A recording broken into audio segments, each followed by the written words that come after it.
25 सितंबर दिन शुक्रवार, गया का दिया खबर अखबार, थाना रहा मुकामा एक पुलिस की हार। नारी की भारी कहानी है मानो, घर चाहे तो नारी भड़का देवे ज्वाला। वही रण चंडी वही डाल मंडी, वही नार है जिन पर चढ़ता है माला। वही नार है जो कि करुणा की दरिया, वही नार है जो जहर की है प्याला। वही लक्ष्मी उनमें है दूध पानी, वही नार है जिसने दुनिया को पाला। चढ़ता फगुनवा दादा, चढ़ता फगुनवा कवनवा लियले, घरवा में आई बहुआर हो। अरे गाँव ने करतिया मऊतिया ले बढ़ गई, गाँव ने करतिया मऊतिया ले बढ़ गई। दुल्हन करे इंतजार हो, गाँव ने करतिया मऊतिया ले बढ़ गई।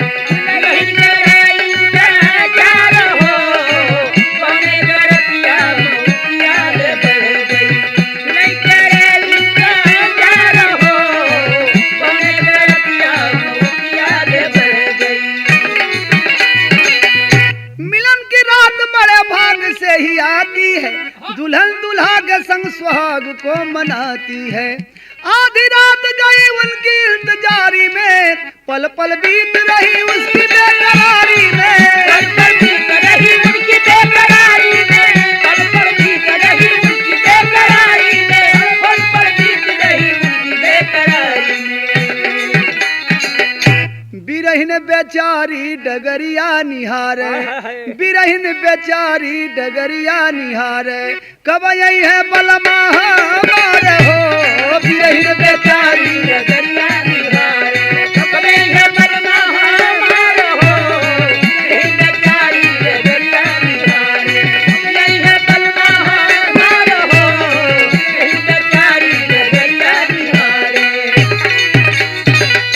बिछी थी लाल पलंग सेज खूब सजाई थी, पिया के आस में बैठी नई लुगाई थी। सुहानी रात में दूल्हा जब पास आया है, बड़े अरमान से वो घूंघट को उठाया है। बड़े अरमान से वो घूंघट को उठाया है, बड़े अरमान से वो घूंघट को उठाया है, बड़े अरमान से वो घूंघट को उठाया है।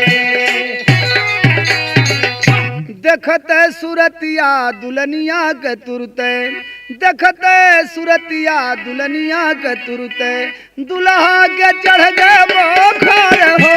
देखते सूरतिया दुल्हनिया के तुरते, दुल्हा के चढ़ गए बोखर हो। देखते सूरतिया दुल्हनिया के तुरते, दुल्हा के चढ़ गए बोखर हो।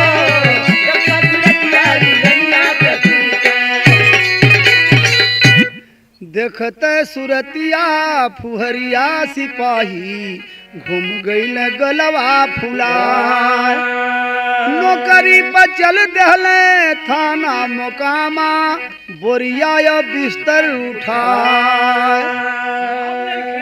ए भैया, दुल्हा एकदम गोर जंटू मैन रहल और दुल्हन का चेहरा एकदम तमाकू के तरह करिया रहल। दुल्हा जब दुल्हन का घूंघट उठौले से तो ओकर मनवा बिगड़ गल एकदम। बस दुल्हनिया से बतियौलस नहीं, चल आल घरे से बहरे। और 1 महीना का छुट्टी ले ले रहलन कि फागुन भर गौना लिया के घरे रहब। लेकिन जब दुल्हन का चेहरा देखलन तो बिल्कुल छुट्टी फेल कर दिलन। अब अपन बोरिया बिस्तर लुपेट के अपने ड्यूटी पर चल गए। सिपाही रहलन, गया जिला में घर रहल और मोकामा थाना में उनकर ड्यूटी रहल।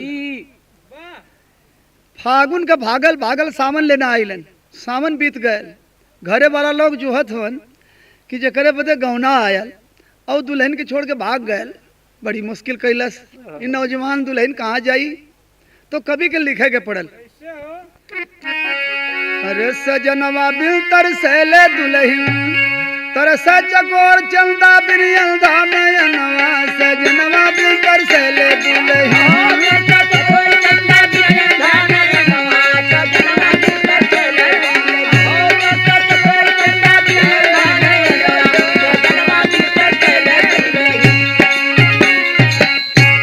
रक्तों से रचता रोमांचक कहानी, तो आंखों से पानी है जाता निकर। रख करके सीने पर पत्थर कवि ने, गाथा गया गा सुनाता निखर। रग का रुधिर रग में रंजित हुआ, कंठ कुंठित हुए हाय जलता जिगर। रघुनाथ जो साथ लीलार लिखे, ताको घृणित कर नर चाहे सुघर। भैया करमे खेती करमे नार, करमे हित मिले दुई चार। सिपाही जी सोचलन कि जब ले करियही घरे रही तब ले हम जाबे न करब। 6 महीना बिता दिलन ड्यूटी पर, न अलन न खर्चा भेजलन। अब घरे वाला लोग सलाह लेवे लगलन कि का होए के चाहिए। तो कुछ गांव वाले लोग राय दिलन कि जकरे बदे दुल्हनिया लिया हुआ लोगन, ये दुल्हनिया के ले जाके उनके थानवा पर पहुँचावा, तब वो कायदे से रही हैं। अब एक घरे मत रोका, ले जा उनके ड्यूटी पर। तो घरे वाला दुल्हन के लिया के गईलन। ढेर दिन जब बीत गया तब घर वाले घबराए, अरे नार पुलिस के लिए साथ में ढिग उनके पहुंचाए। सजनवा बिस्तर से ले दुल्हन, पड़ल फिर वही कपारे गाढ़े में परनवा। सजनवा बिस्तर से ले दुल्हन,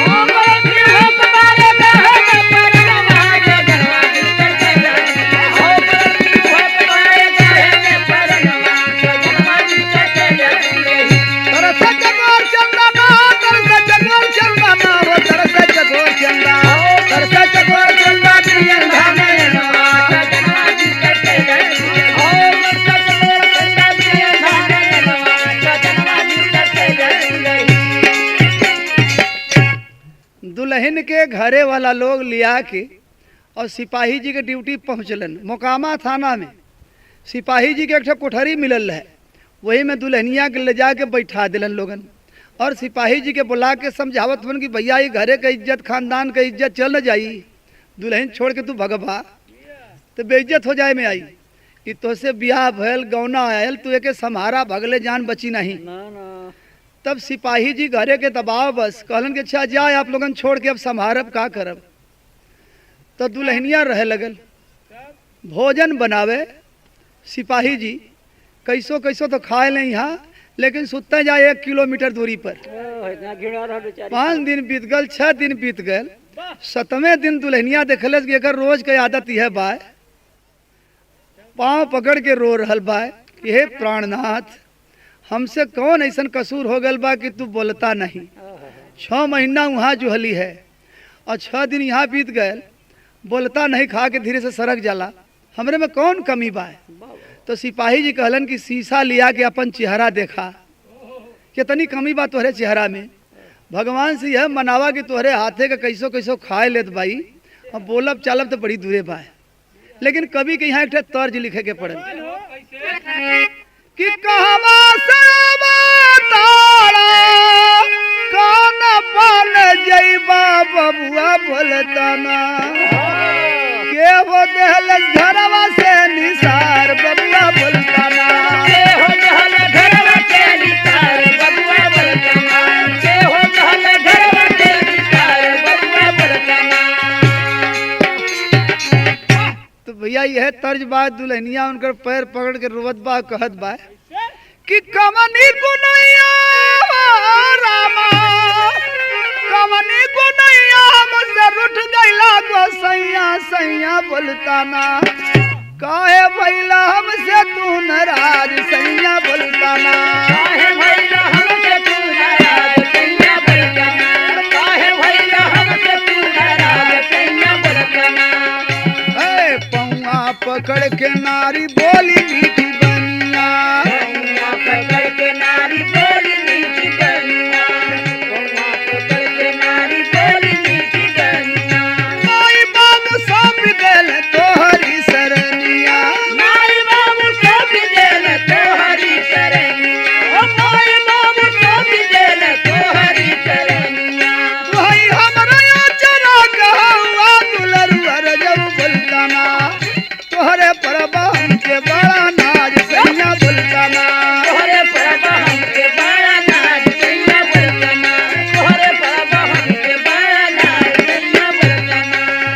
हाय रे बनी गईली तोहरे आधे अंग के परनिया,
अबला, लेकिन सिपाही जी का कहत बाटन कि ऐसा रहे कि होआ रहा, चौका बासन करा, खियावल पियावल करा और कुल बात छोड़ दा, और ना ही जीव न लगे तो जहाँ से आयल हो लौट जा।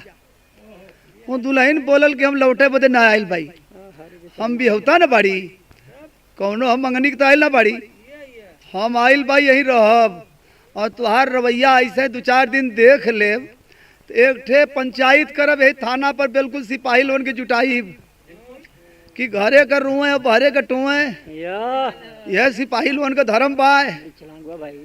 हाँ, काल पंचायत जुटाए दे।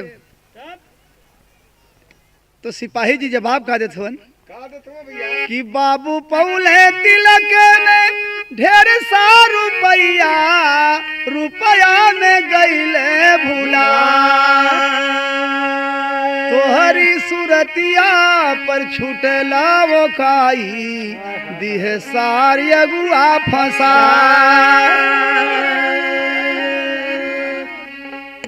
अगुआ सार फंसाए देले। दुल्हनिया बोलल कि तोहार बाबू जब ये गठरी रुपया लेके गिन के दे देना तिलकवा, तो अगुआ कौन दोस्त रहल, हम खराब बढ़िया अच्छी करिया गोर सब देखने लेवल जला पहले से। हैं, जब सब बढ़िया बढ़िया छांट ले तो खरबकी सामान के करे घरे जाइए सामान, तो कभी के यही पर तर्ज लिखे के पड़ल। तो भैया देखा नगीना भैया का शीश सर्बानंद ठाकुर हंसत हवन। हाँ, और इनके एक हम गजल सुनावे जाते ही। दुल्हनिया कहत का बा कि जब सब ही चाही मधुबाला, जब सब ही चाही मधुबाला, ई काला चेहरवा का होई, जब सब ही चाही मधुबाला, ई काला चेहरवा का होई, जब सब ही चाही मधुबाला, ई काला चेहरवा का होई। जब सब ही चाही मधुबाला, ई काला चेहरवा का होई, जब सब ही चाही सूरज के, जब सब ही चाही सूरज के, रजनी के अनहरवा का होई, जब सब ही चाही सूरज के, रजनी के अनहरवा का होई, जब सब ही चाही सूरज के, रजनी के अनहरवा का होई, रजनी के अनहरवा का होई, रजनी के अनहरवा का होई। जब सब ही चाही मधुबाला, ई काला चेहरवा का होई, जब सब ही चाही मधुबाला, ई काला चेहरवा का होई, जब सब ही चाही मधुबाला, काला चेहरवा का होई। वाह वाह, दुल्हन वेद पुराण से प्रमाण देत बा कि करिया चीज के दुनिया में पूजा होत बा, और तुम्हें करिया देख के ओकाई छोटा था। काली जी काली है लेकिन पर दुनिया उनको पूजत है, काले हैं काली कमली वाले, पर गोरिन में उनकी इज्जत है। अरे सब खाई मुरब्बा बेले गए, सब खाई मुरब्बा बेले गए, आमे का अचरवा का होई, सब खाई मुरब्बा बेले गए, आमे का अचरवा का होई, खाई मुरब्बा बेले गए, आमे का अचरवा का होई। हाँ, देखा देखे में तो करिया लगला, लेकिन खाए में कितनी स्वाद होला। कौन कौन चीज भैया हम बतावत है। काली जामुन एक ठे पेड़वा में फरल आषाढ़ के महीना में, और लड़का मारत मारत पेड़ खराब कर देलन। और काली जामुन, काली कोयल, काली है पुतरिया नैनन में, काले काले विषधर वाले है नाग शंभु के गर्दन में। मर जाई पपीहा बिन स्वाति, मर जाई पपीहा बिन स्वाति, ई काला बदरवा का होई।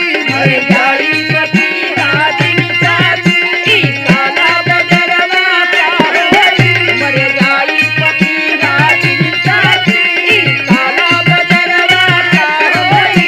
ई काला बदरवा का होई, काला बदरवा का होई। जब सबही चाही मधुबाला, ई काला चेहरवा का होई। जब सबही चाही मधुबाला, ई काला चेहरवा का होई। जब सबही चाही मधुबाला, ई काला चेहरवा का होई।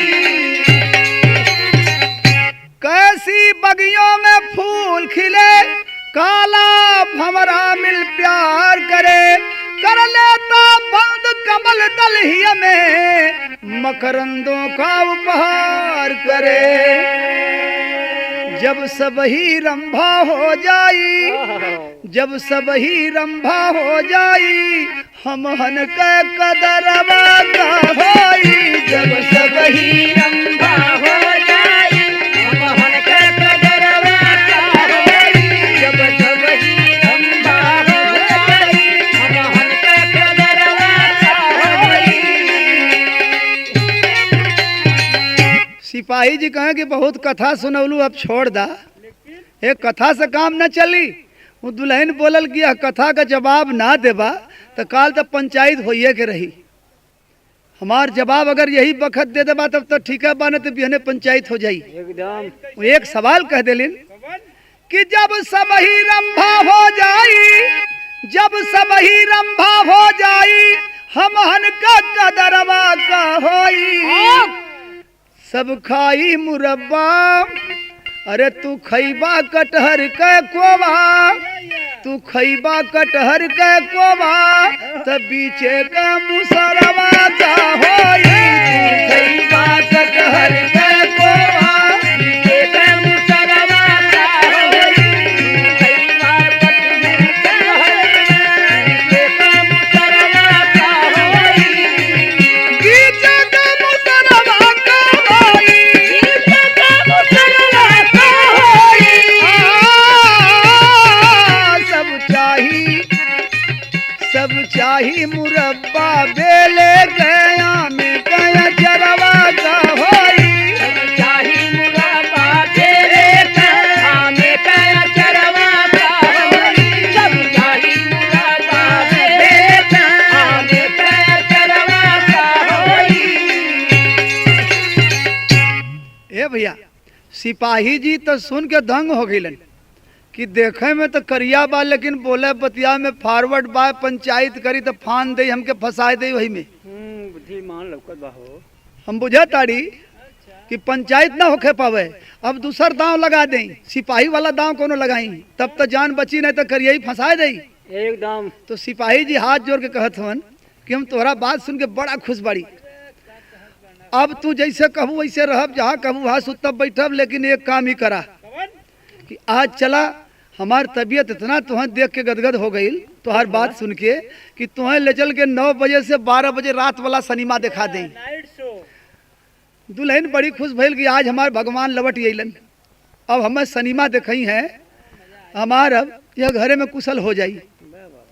दुल्हन बढ़िया श्रृंगार करके अपन हाली हाली गहना वहना पहिर के जब तैयार हो गई है, तो सिपाही जी सोचल कि तो गहनवा चल जाई। कहलन कि गहनवा उतार दा, खाली साड़ी पहन के चला। वहाँ बेगूसराय बरौनी में सिनेमा दिखाई, रातों रात लौटल जाई। 12 बजे तक चोर डाकू लगना पुलवा पर छोड़ ली हैं, राजेंद्र पुल से पार होए के बाद दुल्हन बेचारी गहना उतार के धै दिले। तो भाई लगा सोचा सिपाही मन ही मन में अपने एक उपाय किया, बहाना चलो सिनेमा लाऊं याद देखा है सजनवा बिस्तर से ला दुल्हन, अरे लेके चलो साथ में लेवा खातिर चलवा सजनवा बिस्तर से ले दुल्हन, लेके चला साथ में लेवा खातिर चलवा सजनवा बिस्तर से ले दुल्हन, लेके चला साथ में लेवा खातिर चलवा सजनवा बिस्तर से ले दुल्हन, तरसा चलो चंदा बिलिया था नयनवा सजनवा बिस्तर से ला दुल्हन।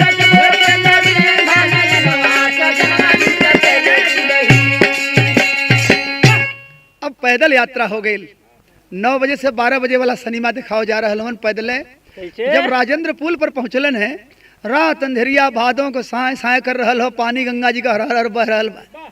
सिपाही जी करत का हवन कि गरबा में गरबा मिलाई क्या सिपहिया की रहिया में कर तैव फूले, रहिया में कर हो फूले, रहिया में कर हो फूले, अरे रहिया में कर तैव फूले, रहिया में कर हो फूले, रहिया में कर हो फूले, रहिया में कर हो फूले। पहुंचे राजेंद्र पुल रात सुनसान रही, गोरिया के देहल हो ढके, गोरिया के देहाल हो ढके, गोरिया के देहाल हो ढके। बीच पुले पर जब पहुंचलन है तो सिपाही जी दुल्हन की एकदम चौचका तान दिलन और तान के सोचलन कि फेंक दें पुले में, गंगा जी में बह जाई या तो मर जाई, हमारी जान छूट जाई, ये करिए इसे। तो अपने भरसक तो उठा के फेंके थवन, लेकिन सिपाही जी के दुल्हन कहत हैं कि रे पति देवता, हम कौन ऐसा कसूर कैले है कि सिनेमा दिखाओ दिखाओ थी 22 कोप शुरू कर देला। जाको राखे साइया मार सके ना कोई, बाल न बाका कर सके जो जग बहरी हो। लगा हुआ था अगल बगल पुल में लोहे का छड़, गई बेचारी लटक वही हाथों से उसे पकड़। फेंक तो दिए लेकिन दुल्हन पुल का छड़ पकड़ के लटक गई, सारी शरीर पानी में झूलल हो और चिल्ला रहल हो। सिपाही जी सोचलन कि अगर हथवा छूट जात तो पनिया में गिर जात, तो हथवा कैसे छोड़ावत हुवन।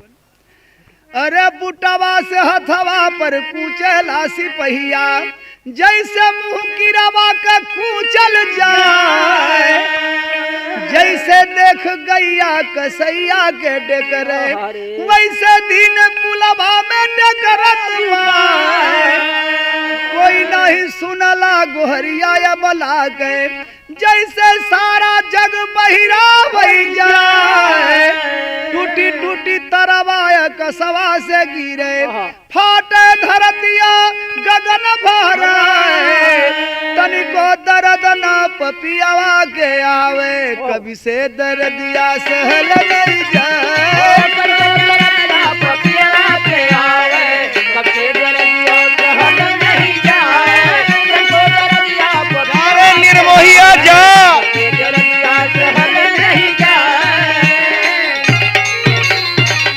अबला के हाथ पर बूट का ठोकर जब लगा था, चिल्ला के तड़प तड़प के कहत बा कि कौनी गुनैया रामा, कौनी गुनैया ठुकरावत बाटा पियावा हो, मारी मारी गंगा में गिरावत बाटा पियावा हो, मारी मारी गंगा में गिरावत बाटा पियावा हो, मारी मारी गंगा में गिरावत बाटा पियावा हो, मारी मारी गंगा में। एक दिन मंगिया में डालला से नूरवा, एक दिन मंगिया में डालला से नूरवा, आज बनी गईला हमरे जिया के महुरवा। आज बनी गईला हमरे जिया के महुरवा। बढ़ली बाती बढ़िया में बहावत बाटा पियावा हो, मारी मारी गंगा में गिरावत बाटा पियावा हो, मारी मारी गंगा में गिरावत बाटा पियावा हो, मारी मारी गंगा में। है बल्कि पहुंचाई देता नैहर की नगरिया, बल्कि पहुंचाई देता नैहर की नगरिया। दुखड़ा मजूरी करके खेले तो मरिया, दुखड़ा मजूरी करके खेले तो मरिया। अरे कुछ नहीं मुँह से बतावत बाटा पियावा हो, मारी मारी गंगा में बहुत बाटा पियावा हो, मारी मारी गंगा में बहुत बाटा पियावा हो, मारी मारी गंगा में। नैहर भी छूटल ससुरवा भी छूटल, छूट गईल तनवा के चीर। हथवा से छूट गयल छड़े लोहवा के, गईल गोरी पनिया में गिर। वही बेचारी एक तरफ पाकर गंगा का धारा, मिला अचानक उसे एक मकई का खेत किनारा। सजनवा बिस्तर से ले दुल्हन, कपड़ा महामार में नंगी हो गई तनवा। सजनवा बिस्तर से ले दुल्हन, कपड़ा महामार में नंगी हो गई तनवा। सजनवा बिस्तर से ले दुल्हन, कपड़ा महामार में नंगी हो गई तनवा। सजनवा बिस्तर से ले दुल्हन। बहते बहते एक मकई के खेत में जाकर लगी। किसान सोया था, नींद खुली, उसकी रुवाई सुनकर वो घर की ओर भगा और जाके गांव में बोला कि मेरे खेत में चुड़ैल आइल बा। कुछ गांव के लोग चले मारने के लिए, लेकिन बेचारी रो रो के कहत बा कि हे भगवान, सिपहिया तो जान छोड़ दिले लेकिन है कुल मार नहीं है। बोली भैया हम औरत है, हमारी बात सुन के तो मरिया। धीरे धीरे बोली नारी करुणा स्वर में रोती, तन ढकने को हमाया गठे देता पहले धोती। सजनवा बिस्तर से ले दुल्हन, अरे पीछे बात बताओ सही सही दस्तनवा। सजनवा बिस्तर से ले दुल्हन, पीछे बात बताओ सही सही दस्तनवा। सजनवा बिस्तर से ले दुल्हन, पीछे बात बताओ सही सही दस्तनवा। सजनवा बिस्तर से ले दुल्हन।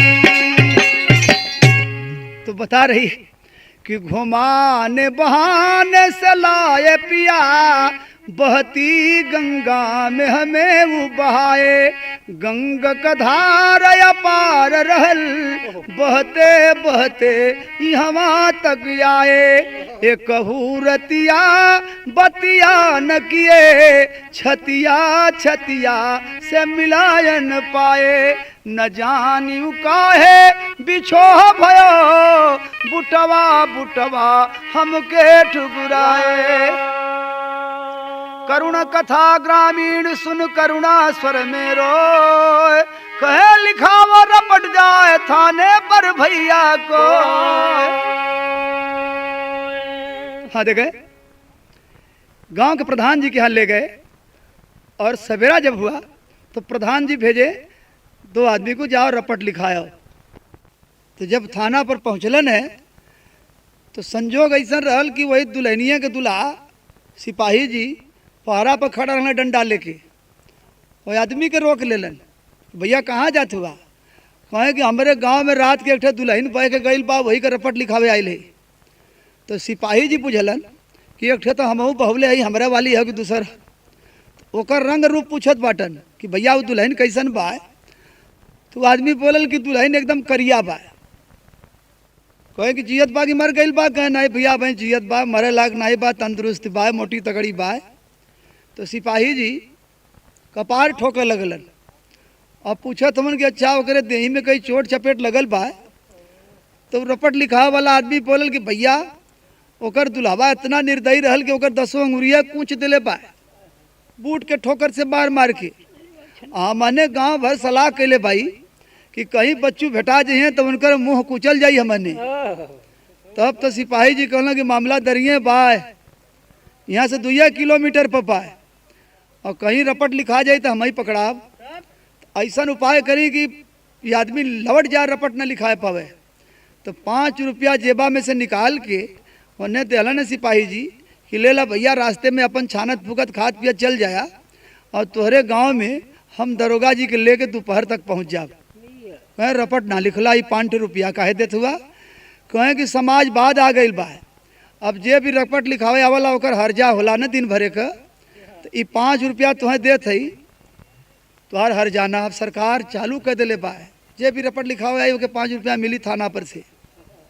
बड़ा खुशी मन से बेचारू अलन, लेकिन 5 रुपया दे के सिपाही जी किसी दबा दिलन। न रपट लिखाई न पकड़ा। आदमी गांव में लौट गए तो प्रधान जी से कहलस कि अब थाने पर नया नियम लागू हो गई बा, जे रपट लिखवाओ जाए 5 रुपया मिली। वाह भाई वाह, ये तो असली स्वराज आयल है वहीं के। लेकिन सवेरे ले सांझ हो गए, क्यों ना पहुँचल। गांव के कुछ लोग जुटल हन प्रधान जी के दुआरे, बीच में बैठ के दुल्हन रोवत बा और गांव वाला लोग सलाह करते कि दुल्हन के लिए अब कुछ करे के चाहिए। तो देखो ये आखिरी तरज बा पंधारी दद्दा का। अरे रोए गाने कई गुजारिया विपद परी रोवा गौने का गुजारिया विपद परी रोवा गौने का गुजारिया विपद परी राम विपद परी बाबू विपद परी दादा विपद परी रोवा गौने का गुजारिया विपद परी रोवा गौने का गुजारिया विपद परी रोवे से अनुरागे धोई ना सहा लागी कोई छूटल नैहर ससुरारिया विपद परी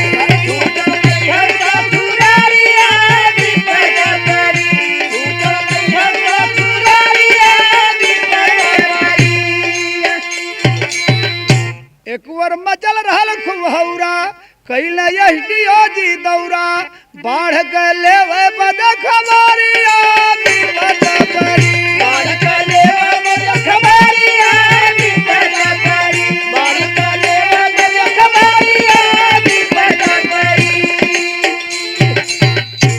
एसडीओ साहब पहुंचलन प्रधान जी के दरवाजे जीप खड़ी कर दिलन भीड़ भाड़ देख के पूछत हवन कि भैया प्रधान जी ये कैसन आज तोरे द्वारे भीड़ भाड़ जुटल बा कहे सरकार हौ जन औरतिया आइल बा बह के आइल बा कर दुल्हा मारपीट के बहा दिले बा और यही के बदे हम लोग आपस में सलाह करत है कि ये दुल्हन के अब का करल जाए आप आ गए ना बेकर बेचारी के उद्धार हो जाई एसडीओ साहब कहलन कि अरे भाई ये सब काम तो थाना पर रपट लिखा दिले होता अपने ओकर पता चल जाता कहें कि सरकार थाना का तो नियम बदल गई बा एक जने रपट लिखावा गल ना तो 5 रुपया वहाँ पौले पान मेहन थाना एसडीओ जी कहें कि अरे न दिल्ली से कोई आर्डर न लखनऊ से कोई आर्डर न पटना से आर्डर ये 5 रुपया सिपाही काहे बांटे लगल अपने मने भाई कुछ गड़बड़ी बुझात बा सिपाही तब अच्छा रुक जा हम था लगा ले थी दुल्हन के लगे जाके एसडीओ साहब पूछत उनकी बचवा तुहार नैहर कहाँ हो ससुराल कहाँ हो और तुहार दुल्हा का कराला तो नैहर ससुराल तो कुल बताए लगेलिन लेकिन बतौलिन कि दुल्हा हमार थाना पर के सिपाही हवन थानवा का नौवे भुला गई है कहे बस बस 5 रुपया जो सिपाही दिया है वही इसका पति मालूम पड़ता है नहीं होगा और सुन के एसडीओ जी हाल अरे उठा फोन वही तत्काल वर कर ले लेंगे जारिया विपद परी